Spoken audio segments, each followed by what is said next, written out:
ஹரே கிருஷ்ணா. ஓம் நமோ பகவத்தே வாசுதேவாய.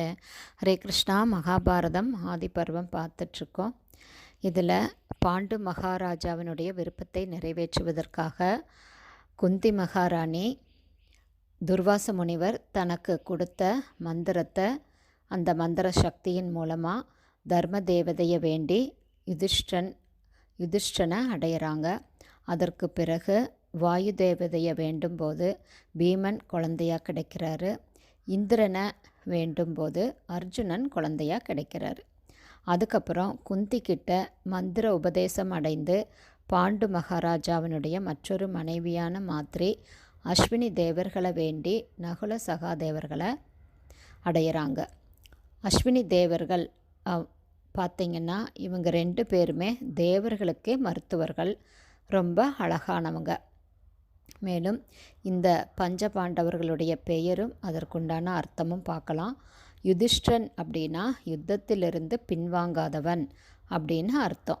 பீமன் அப்படின்னா அனைவரும் அஞ்சத்தக்கவன் அப்படின்னு அர்த்தம். மேலும் பீமனுக்கு விருகோதரன் அப்படிங்கிற பெயரும் உண்டு. அப்படின்னா ஓநாயை போன்ற வயிறு படைத்தவன் அர்த்தம்.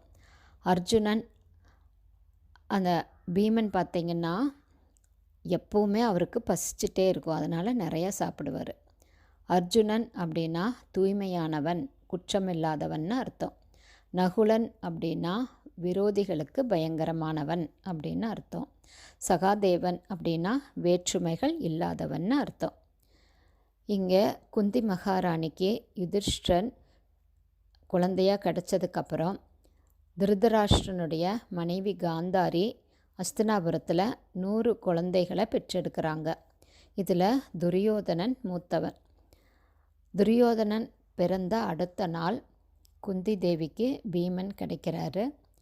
துரியோதனன் பிறந்ததுமே மிருகம் கத்துவது போல துரியோதனன் குழந்தையிலேயே ஊளையிடுறார்.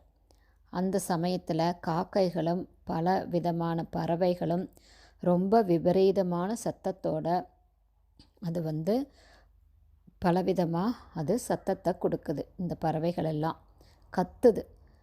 மேலும் சுழல் காற்று வீசுது. பல திசைகளில் திடீர்னு நெருப்பு பற்றி எரிய ஆரம்பிக்குது. இந்த அபசகுனங்களையெல்லாம் பார்த்து ரொம்ப பயப்பட்ட திருதராஷ்டிரன் என்ன பண்ணுறாருன்னா, பீஷ்மர், விதுரர் எல்லோரையும் வேறு சில பெரியவங்களையும் அழைத்து இப்படிப்பட்ட அபசகுனங்கள் தனக்கு ரொம்ப ரொம்ப பயத்தை தருவதாக சொல்லி இந்த நிகழ்ச்சியினுடைய அர்த்தத்தை விளக்குமாறு கேட்குறாரு. இதனோட தொடர்ச்சியை நாளைக்கு பார்க்கலாம். ஹரிபோல்.